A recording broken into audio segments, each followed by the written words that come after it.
नमस्कार, स्वागत है आपका बिग फाइट लाइव में। आपके साथ मैं हूं श्वेता मिश्रा अवस्थी। चुनावी माहौल है, जोड़ तोड़ की गणित शुरू हो चुकी है। कांग्रेस के साथ बीजेपी भी पूरी तरह से एक्टिव है। एक और जहां पीएम मोदी, अमित शाह, नड्डा जैसे बड़े दिग्गज नेताओं का आना जाना जारी है, तो वहीं दूसरी ओर बीजेपी कुनबा बढ़ाने के साथ ही अपने रूठों को मनाने की जद्दोजहद में भी जुटी है। कल ही लंबे समय बाद पूर्व मंत्री और कोलायत से 7 बार विधायक रहे देवी सिंह भाटी की फिर से घर वापसी हुई है, तो वहीं अब दूसरी ओर लिस्ट को लेकर भी माथापच्ची चल रही है। वसुंधरा के नेताओं की राजधानी दिल्ली तक परेड हो रही है। पार्टी नेतृत्व जोड़ गुणा भाग की गणित लगाकर उम्मीदवारों के नाम को फाइनल करने में लगा है। बहरहाल अब देखना यह है कि भाजपा के दिग्गज नेताओं की कसरत 23 में जीत की हसरत को पूरा कर पाएगी या नहीं। बात आज इसी खास मुद्दे पर।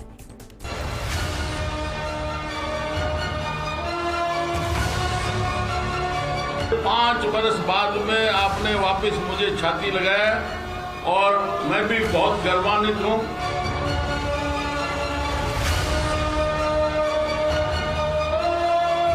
आने वाले 2023 के चुनाव में भारतीय जनता पार्टी का प्रदेश में शासन आएगा।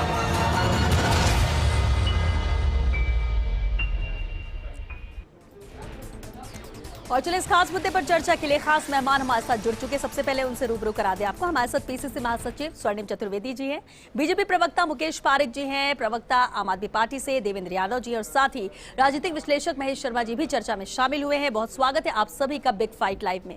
मुकेश पारिक जी, आपसे ही शुरुआत करते हैं। देखिए, जीत की हसरत है, लेकिन पिछले 1-2 दिन की बात कर ली जाए तो बीजेपी एक्टिव नहीं, सुपर एक्टिव नजर आ रही है। अब अगर जयपुर में हम अमित शाह की बैठक पर ही अगर बात कर ले, या फिर देवी सिंह भाटी की वापसी जो कि 5 साल बाद हुई है, कितना फायदा इन बदलावों से और जो एक्टिवनेस बीजेपी दिखा रही है, इससे बीजेपी को मिलेगा 2023 में? निश्चित रूप से भारतीय जनता पार्टी अपना पूरा चुनाव की जो तैयारियां हैं वो लगभग पूरी हो गई है। हमारे जो राष्ट्रीय नेता हैं, राष्ट्रीय नेतृत्व है, उनका मार्गदर्शन भी हमको मिल रहा है, समय समय पर बैठकें हो रही है। और हमारे जो दुनिया के सर्वाधिक लोकप्रिय नेता हैं, देश के प्रधानमंत्री माननीय नरेंद्र मोदी जी की भी आम सभा जयपुर में हो गई है। और मैं अगर ये कहूँ कि पिछले 5 सालों में इतनी शानदार और इतनी विशाल अगर कोई आम सभा हुई है तो वो जयपुर की नरेंद्र मोदी जी वाली सभा हुई है। तो ये सारा एक जो 2023 का चुनाव विधानसभा का नज़दीक ही है। और चूंकि भारतीय जनता पार्टी एक संगठन की पार्टी है, कार्यकर्ताओं की पार्टी है, तो हमारे निरंतर संगठन की गतिविधियां, कार्यवाही चलती रहती है। लेकिन अब चूंकि चुनाव नज़दीक है और जिस प्रकार से पिछले 5 साल में कांग्रेस की जो सरकार रही है, उनकी जो असफलताएं रही है, वादा खिलाफी रही है, लॉ एंड ऑर्डर की स्थिति रही है, उन सबको देखते हुए जनता त्रस्त है। और जनता का भी मानस नजर आ रहा है कि जिस प्रकार से आप लोग परिवर्तन की बात कर रहे हैं। लेकिन मुकेश पारिक जी, देवी सिंह भाटी की 5 साल बाद घर वापसी, इससे बीजेपी को क्या फायदा होगा अगर बीकानेर की बात करें? क्योंकि कई ऐसे बड़े चेहरे हैं जो उतने खुश नजर नहीं आए इनकी वापसी से। देखिए, देवी सिंह जी भाटी भारतीय जनता पार्टी में पहले भी थे। कई बार ऐसा होता है कि कुछ छोटी छोटी बातें होती है, और मेरा ये मानना है कि देवी सिंह जी भाटी का एक प्रभाव है बीकानेर में, ये किसी से छुपा हुआ नहीं है। एक कद्दावर नेता हैं, उनकी एक अपनी खुद का एक बड़ा अच्छा महत्व है, उनके साथ काफ़ी उनके साथ जनता जुड़ी हुई है। तो देवी सिंह जी भाटी और कहीं उनका जाना संभव ही नहीं था। उनको आना निश्चित रूप से भारतीय जनता पार्टी में ही था, और वो वापस भारतीय जनता पार्टी में अपने घर में वापसी की है। जैसा उन्होंने कल खुद ने कहा है कि मुझे भारतीय जनता पार्टी के नेताओं ने गले लगाया है, तो ये उनको अच्छा, उनको भी खुद को भी अच्छा लग रहा है। और मेरा ये मानना है कि जो हमारे बीकानेर में जिन लोगों ने उनके साथ काम किया है, देवी सिंह जी भाटी के साथ, जो भारतीय जनता पार्टी के कार्यकर्ता हैं, उनको भी अच्छा लगा है। तो देवी सिंह जी की भाटी का आना एक अच्छा सराहनीय कार्य है। ठीक है, स्वर्णिम चतुर्वेदी जी, देखिए, जीत की हसरत तो बीजेपी की भी है, कांग्रेस की भी है। वापसी की बात बार बार कांग्रेस कर रही है, लेकिन अगर बीजेपी की बात कर लें, जो रूठे थे वो मान रहे हैं, पार्टी में उनकी वापसी हो रही है। दूसरी तरफ जितने बड़े चेहरे थे जिनमें नाराजगी आपस में देखने को मिलती थी, वो सब एक साथ नजर आ रहे हैं। कोर टीम की बैठक दिल्ली में होने जा रही है, यानी कि राजस्थान की राजधानी के बाद अब देश की राजधानी में बैठकों का दौर शुरू होगा। और कवायद इस लिहाज से कि जल्द से जल्द सूची राजस्थान की भी लाई जाए, इस लिहाज से देखा जाए तो कांग्रेस की जो मेहनत है, या क्या कांग्रेस की जो तैयारी एक्सरसाइज है, वो कहां तक है?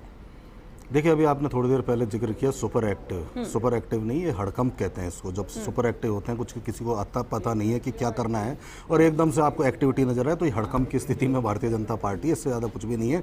अभी आपने कहा कि वापसी हुई रूठे हुए नेताओं की, उन्होंने वापसी होते ही किसको चेहरा बनाने की बात कही, तो ये भी भारतीय जनता पार्टी को सोचना चाहिए। और सबसे बड़ी बात यह है कि जब भारतीय जनता पार्टी एक लंबे समय से यहाँ पे विपक्ष की भूमिका निभाने में असफल रहे, इनके नेता जो स्थानीय नेता हैं, मैं खास करके कहना चाहूँगा प्रदेश बीजेपी के नेता हैं, जब बीजेपी के अनुरूप या किसी भी अपनी जो भूमिका के अनुरूप भीड़ जुटाने में असफल रहे, यात्राएं निकालने में असफल रहे, केंद्रीय नेताओं को बार बार यहाँ आना पड़ रहा है, आकर के यहाँ पे जो है दिमाग लगा करके माथापच्ची करनी पड़ रही है, सबके साथ बैठ करके रूठों को मनाना पड़ रहा है। पुरानों को जो पार्टी छोड़ करके कतिपय गए थे, पार्टी के खिलाफ चुनाव लड़े, उनको वापस लाना पड़ रहा है। इससे ही आप स्थिति समझ जाइए कि कितनी कमजोर हालत है भारतीय जनता पार्टी की। और वो कमजोर हालत इसलिए है कि लगातार जनता के बीच यहाँ पे सत्ता और संगठन के समन्वय से हम जिन लोगों को राहत देते रहे, 500 रुपए का सिलेंडर हो, चाहे 100 यूनिट बिजली हो, चाहे लंपी के जो गायें मरी उनको 40,000 का हर्जाना हो, चाहे ओपीएस हो, इन सब योजनाओं का जवाब भारतीय जनता पार्टी को नहीं मिल रहा। जनता पूछती है,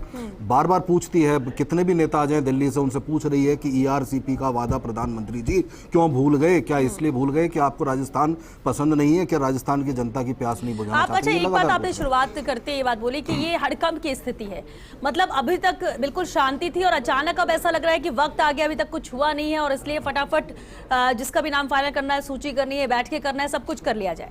अभी तो तो ऐसे आपको ऐसा नहीं लगता? क्योंकि बीजेपी तो कहती है हम तो पूरे 5 साल ही चुनावी मोड में रहते हैं, हमारी तैयारी तो हमेशा चलती रहती है, हमें किसी मुहूर्त का इंतजार नहीं रहता। देखिए, जो चुनावी मोड में रहने वाली बीजेपी के उपचुनाव में परिणाम हमने देखे ना, जब 25,000 से जीते, आपने जमानत जब्त कराई, तीसरे से चौथे नंबर पे भी आने लग गए, तो वो चुनावी मोड में रहने वाली भारतीय जनता पार्टी सिर्फ कहती थी, उनके कागजों में ही ये सब चीजें दिखती थी, लेकिन वास्तविकता और धरातल तो जो है परिणाम ने सबको दिखाया। इसलिए सबसे बड़ी बात यह है कि भारतीय जनता पार्टी के नेता न चेहरा फाइनल कर पा रहे कि किसके चेहरे पर चुनाव लड़ेंगे, न ये तय कर पा रहे कि किसको कैंडिडेट बनाना है, सांसदों को राजस्थान में विधायक का चुनाव लड़ाना है, अभी ये भी तय नहीं कर पा रहे। क्यों? क्योंकि मध्य प्रदेश में आपने देखा किस टिकट जिसको दिया वो भी विरोध कर रहा है और जिसका काटा वो भी विरोध कर रहा है। यहाँ भी यही स्थिति आने वाली है, आप देखते जाइए। ये जो हड़कंप की स्थिति है ये और बढ़ेगी, अभी तो शुरुआत है। ठीक है, और कांग्रेस की सूची में भी और कितनी देर? कांग्रेस की सूची की हमारी प्रक्रिया है, हमारी 70% अभी कंप्लीट हुई है। जो हमारे कल एक पड़ाव और होगा जिसमें हमारे जो ऑब्जर्वर है, सीनियर ऑब्जर्वर श्री मधुसूदन मिस्त्री, यहाँ पे सारे ऑब्जर्वर्स की मीटिंग लेंगे, 1 to 1 मिल करके उनसे रिपोर्ट लेंगे। उसके बाद जो है ये एक हमारी जो स्क्रीनिंग कमेटी है उसकी बैठक 2 तारीख के बाद कभी भी हो सकती है और वहाँ पे लेकर के पैनल जो है सीधे सीईसी को जाएंगे और फिर सूची डिक्लेयर होगी। यानी बहुत जल्द कांग्रेस की सूची सामने ला कवायद पूरी हो चुकी है लगभग। ठीक है, देवेंद्र यादव जी, आम आदमी पार्टी दावे तो पूरी 200 सीटों को लेकर कर रही है, कुछ चुनिंदा सीटें जो पंजाब से सटी हुई है वहां पर सभाएं भी हो गई, लेकिन इसके बाद अब क्या? क्योंकि बीजेपी कांग्रेस तो आपको कंपटीशन में बिल्कुल नहीं मानती है। कितने दावे आम आदमी पार्टी के हैं, कितनी सीटों को लेकर है? दिल्ली में मानना था कंपटीशन में, लेकिन दिल्ली में भी हमने करके दिखाया, पंजाब में भी यही स्थिति थी, वहां भी सरकार बनाई, गुजरात में 13% राजस्थान के सिनेरियो तो अलग है, राजस्थान की भी जहां तक आप बात करो, देखिए राजस्थान की जनता से हमको लगातार समर्थन मिल रहा है। श्री गंगानगर, हनुमानगढ़, वहां तो सभाएं हो ही रही हैं। कल हमारे प्रभारी जी सिक्का झुंझुनू के दौरे पर थे, जयपुर के दौरे पर थे, तो सभी जगह लगातार दौरे चल रहे हैं। अभी नरेश यादव जी से प्रभारी जयपुर दौरे पर आ रहे हैं, तो लगातार प्रभारी अध्यक्ष सब लगातार लगे हुए हैं, संगठन पूरा लगा हुआ है। हम लोग पूरी मजबूती से एक राष्ट्रीय पार्टी के तौर पर राजस्थान में चुनाव लड़ने जा रहे हैं। इस बार का राजस्थान चुनाव इंटरेस्टिंग होगा, ये देखने वाली बात होगी कि जो राजस्थान की जनता लगातार दोनों पार्टियों से बेत्रस्त है। कांग्रेस की अंदरूनी लड़ाई ने राजस्थान की जनता को 4.5 साल परेशान किया, लेकिन भारतीय जनता पार्टी की लड़ाई अब और परेशान करने लगी है। देखिए, जो पार्टी अपने आप को राजस्थान की जनता की लड़ाई लड़ने की बजाय अपने आप को पूरी तरह से कुर्सी की लड़ाई में व्यस्त है। गजेंद्र सिंह शेखावत तो उनकी वसुंधरा जी से लड़ाई चल रही है, वसुंधरा की राजेंद्र सिंह राठौड़ जी से लड़ाई चल रही है। ये जो इनकी अंदरूनी लड़ाई अभी खुल करके सामने आ रही है। प्रधानमंत्री जी एक और कहते हैं कि वो महिलाओं का अधिकार दिलाएंगे, महिलाओं को आरक्षण देंगे। वही एक राजस्थान की जो पूर्व यहाँ की मुख्यमंत्री रही है, उनका जिस तरीके से स्टेज पर अपमान हुआ वो बताता है कि उनका सब चीजें जुमला है। भारतीय जनता पार्टी सिर्फ जुमलों के साथ जनता के बीच में जा रही है, लेकिन जनता अब इनको देख चुकी है हर जगह। जनता इनका गुजरात मॉडल देख चुकी है जब पेपर लीक सबसे ज्यादा हुए, जनता इनका हरियाणा मॉडल देख चुके जब बेरोजगारी सबसे ज्यादा है, जनता इनका मध्य प्रदेश मॉडल देख चुके जब आदिवासियों पर सबसे ज्यादा अत्याचार हुए, जनता इनका उत्तर प्रदेश मॉडल देख चुके जब दलितों पर सबसे ज्यादा अत्याचार हुए। तो भारतीय जनता पार्टी राजस्थान की जनता को देगी क्या? जनता राजस्थान ठीक की है, अब भारतीय बिल्कुल जनता तैयार पार्टी है। ने देखी तो भारतीय कांग्रेस जनता ने पार्टी देखी, बिल्कुल कांग्रेस लड़ाई से इस बार बाहर है, बना हम के मजबूती रखी से थी। चुनाव लड़ेंगे। चलिए आप ये मानते हैं कि चलिए भारतीय जनता पार्टी कुछ नहीं देगी, लेकिन कांग्रेस तो 5 साल सरकार बना चुकी है, रिपीट होने की बात कर रही है, तो कांग्रेस दे देगी। कांग्रेस के लिए भी हम तो कह रहे हैं ना, ना, कांग्रेस के जो स्थानीय जितने भी तमाम मुद्दे मैंने उनकी भी बात की। हाँ, कांग्रेस की अंदरूनी लड़ाई से राजस्थान की जनता 4.5 साल तक परेशान रही। बेरोजगारी के मामले में जनता आज देखिए, आज हम लोग नंबर 2 पे चल रहे हैं हरियाणा के बाद में। पेपर लीक में हम लोग गुजरात के बाद नंबर 2 पे हैं। दलित अत्याचार में हम नंबर 2 पे हैं। महिला अत्याचार में हम नंबर 1 पे। इसलिए राजस्थान की जनता ने कांग्रेस को वोट नहीं दिया था। राजस्थान की जनता मुद्दों पर बात करना चाहती है, उनको किसी पार्टी या दल की बात नहीं, मुद्दों की बात हो। कांग्रेस मुद्दों के ऊपर जवाब दे कि क्यों नहीं इन चीजों को कर पाए। मुद्दों पे बात हो कि हम लोग तो मुद्दों के साथ जनता के बीच में जा रहे हैं। लेकिन देखिए हमारा ये काम का भी मॉडल देखने अरविंद को मिलता है, केजरीवाल जी का मुद्दों पे चेहरा है, बात उसके होती दम है। पर हम चुनाव लड़ेंगे। देवेंद्र यादव जी बिल्कुल ठीक कहा आपने, मुद्दों पे बात होती है और मुद्दों पे ही बात होती रहेगी, लेकिन चुनाव के ठीक पहले मुद्दे ही ऐसे बदल जाते हैं, फिर जातिगत समीकरण आ जाते हैं, बहुत सारी चीजें ऐसी हैं जो बदल जाती है और उसके बाद वोटिंग के लिए अलग ही दिशा चली जाती है। आज तक उसका क्या? तमाम चुनाव में जब तक आम आदमी पार्टी सत्ता में नहीं थी तब तक हर बार यही होता रहा था। हाँ। जब से हम लोग सत्ता में आए तब से शिक्षा मुद्दा बनी है, स्वास्थ्य मुद्दा बना है। आज राजस्थान में आप देखिए, जब प्रधानमंत्री जी इस बार आए तो उनको पेपर लीक पे बात करनी पड़ी। ये वही प्रधानमंत्री जिनके गुजरात में सबसे ज्यादा पेपर लीक होते थे, पहले कभी नहीं बोले, तो अब इनको बोलना पड़ा, महिलाओं पे बोलना पड़ा। ठीक है, यानी आप ये कह रहे हैं कि आम आदमी पार्टी एक पार्टी है जो इनको मजबूर कर रही है इन मुद्दों पर बात करने के लिए। ठीक है, महेश शर्मा जी भी हमारे साथ राजनीतिक विश्लेषक हैं। महेश जी बहुत स्वागत है आपका। महेश जी बेहद अहम है, देखिए जीत की हसरत तो है, इसी पर हम चर्चा भी कर रहे हैं, लेकिन देवी सिंह भाटी की वापसी, 5 साल बाद घर वापसी, परिवर्तन की बात बीजेपी का करना, सरकार बनाने के दावे करना, अंदरूनी लड़ाई की जो बातें बार बार कही जाती थी, कई सीएम चेहरों की बात कही जाती थी, उन सबका एक साथ आना और सूची को लेकर सबका फोकस होना, कल दिल्ली में बैठक होना, क्या कुछ दर्शाता है? क्या बीजेपी अब लीड लेगी इन तैयारियों के मद्देनजर, चुनाव के कैंडिडेट की लिस्ट के मद्देनजर? जहां तक ये है कि वो जो निर्णय है और जिस चुनाव की मतलब क्या कहते हैं ना, जिस स्टेज में चल रहा है वो तो है ही, लेकिन देवी सिंह भाटी के जो जिस तरह से भाजपा में शामिल हुए, ये निश्चित रूप से आम जो धारणा बनी हुई थी अभी तक कि वसुंधरा राजे गुट के लोगों को इग्नोर किया जा रहा है पार्टी में, तो वो एक संकेत है कि नहीं, इग्नोर नहीं किया जाता है, बल्कि हम ले रहे हैं और एक मुखी नहीं है, हम सामूहिक नेतृत्व के साथ आगे बढ़ रहे हैं। ये जो धारणा जो अभी पीछे चाहे प्रधानमंत्री की यात्रा जयपुर दौरा हुआ हो या कैलाश मेघवाल जी ने जो आरोप प्रत्यारोप लगाए, उसका एक तरह से ये जवाब भी है। और ये भी बात है कि आज जो देवी सिंह भाटी का जो बीकानेर संभाग में और बीकानेर में जितना उनका प्रभाव है वो भी मतलब क्या कहते हैं, इसको पार्टी को मिलेगा। इस चीज को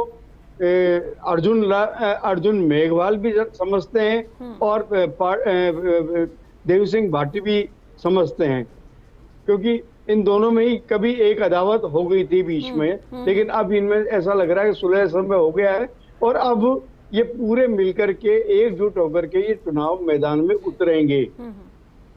तो मुझे जो लग रहा है वो एक तरह से पार्टी ने ये जो बीच में जो चल रही थी चर्चाएं कि साहब वसुंधरा गुट को एक तरफा कर रहा है, क्योंकि आपने ये देखा होगा जो ट्वीट आया सबसे पहले उनको भाजपा में शामिल करने का देवी सिंह भाटी जी के लिए, तो वसुंधरा राजे ने उनका स्वागत किया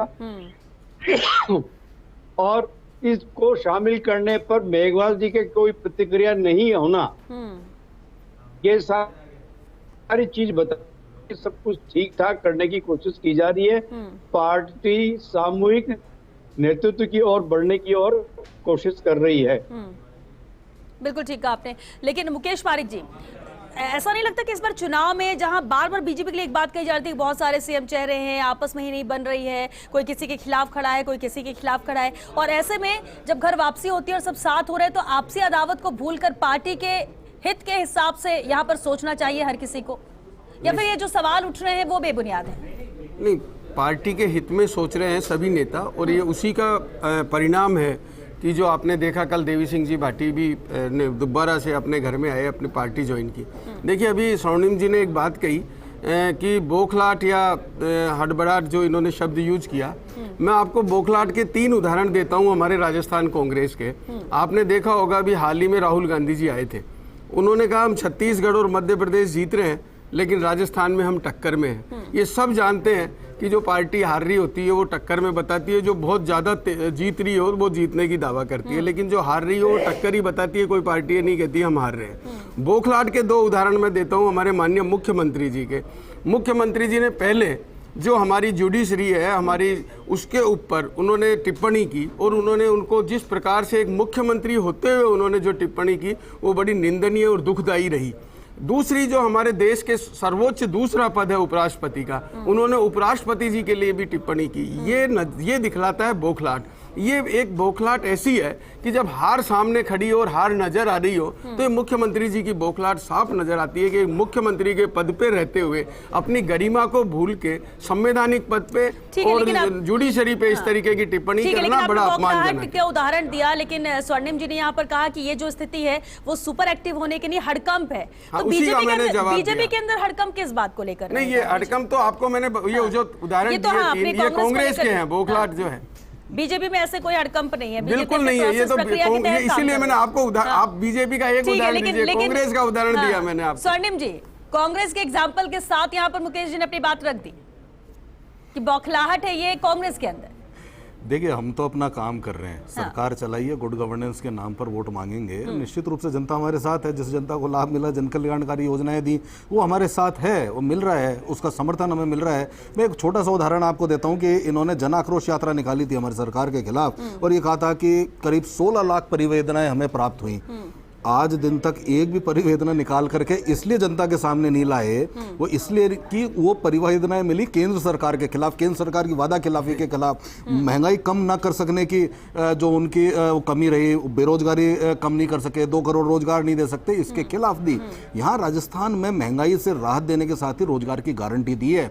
कर्मचारी से लेकर के महिला और युवा किसान सबको राहत प्रदान की। तो ये हमारी बौखलाहट थोड़ी है नहीं, जनता हमारे साथ है। हमने गारंटी का जिक्र किया, राज्य सरकार भी गारंटी दे रही है। क्या जनता ने सुझाव दिए? नरेंद्र मोदी भी आए थे, वो भी गारंटी यहाँ पर देकर गए। लेकिन देवेंद्र यादव जी, कांग्रेस बीजेपी दोनों गारंटी दे रही है। मैनिफेस्टो की बात की जा रही है कि जो वादे किए जाएंगे उस पर फोकस रहेगा, वो काम पूरा होगा। गारंटी आम आदमी पार्टी क्या देती है? देखिए, आम आदमी पार्टी ने अपनी 7 गारंटियां दे दी हैं। अच्छे स्कूल की, अच्छे अस्पताल की, महिलाओं को 1000 रुपए महीने की, शहीदों को 1 करोड़ की सम्मान राशि की, किसानों के सम्मान की, किसानों के अधिकार की। हमने तमाम गारंटियां अरविंद केजरीवाल जी 4 तारीख को जयपुर में देकर के गए थे। लेकिन देखिए, भारतीय जनता पार्टी अभी मोदी जी जो गारंटी देके गए, आप देखिए जिस तरीके से मोदी जी जोर शोर से भ्रष्टाचार की बात करते थे। आज पूरी भारतीय जनता पार्टी के जितने राज्य स्तर के नेता, चाहे वसुंधरा जी हो, चाहे गजेंद्र सिंह राठौर जी हो, चाहे भ्रष्टाचार की बात क्यों करते? सब भ्रष्टाचार में भ्रष्टाचार की बात नहीं करनी चाहिए। इनके 2 मंत्री जेल में हैं, 2 जेल में हैं और ये बात भ्रष्टाचार की कर रहे हैं। दुनिया की सब में बेईमान पार्टी आप पार्टी है, पता है आपको? दुनिया की सब में बेईमान पार्टी अगर कोई है तो आप पार्टी। एक दिन मोदी जी कहते हैं एनसीपी सबसे भ्रष्ट पार्टी अगर सरकार बना ली, तो आप लोग भ्रष्टाचार की बात मत करिए। बात नहीं, आप 2 मंत्री को तो छुड़वाओ जेल में, भ्रष्टाचार में जेल में। बहुत शुक्रिया आप सभी का इस चर्चा में शामिल होने के लिए। देखिए, मरुधरा से राजधानी दिल्ली तक लगातार कवायद यहाँ पर जारी है, कसरत चल रही है। बीजेपी की बात करें, कांग्रेस की बात करें, या जिस तरह से आम आदमी पार्टी दावे कर रही है, लेकिन इतना तय है कि अब क्योंकि सितंबर खत्म होने को आ गया है, अक्टूबर शुरू होने जा रहा है और ऐसे में बहुत जल्द कभी भी आचार संहिता भी लग सकती है। लेकिन यहाँ पर अब कोशिश ये हो रही है कि जल्द से जल्द सूची निकाल दी जाए ताकि कैंडिडेट यहाँ पर तस्वीर साफ हो जाए। एक्सरसाइज तो बहुत हो गई और इसे फाइनल रूप देने की कोशिश बीजेपी की तरफ से की जा रही है और इसलिए कोर कमेटी की ये खास मीटिंग है जिन्हें दिल्ली तलब किया गया है और दिल्ली में अहम मीटिंग कल होने जा रही है। बहरहाल क्या कुछ होता है ये तो आने वाला वक्त बताएगा कि कितनी जल्दी लिस्ट आती है और किसकी सूची पहले आती है। इसी के साथ बिग फाइट लाइव में फिलहाल के लिए इतना ही। लेकिन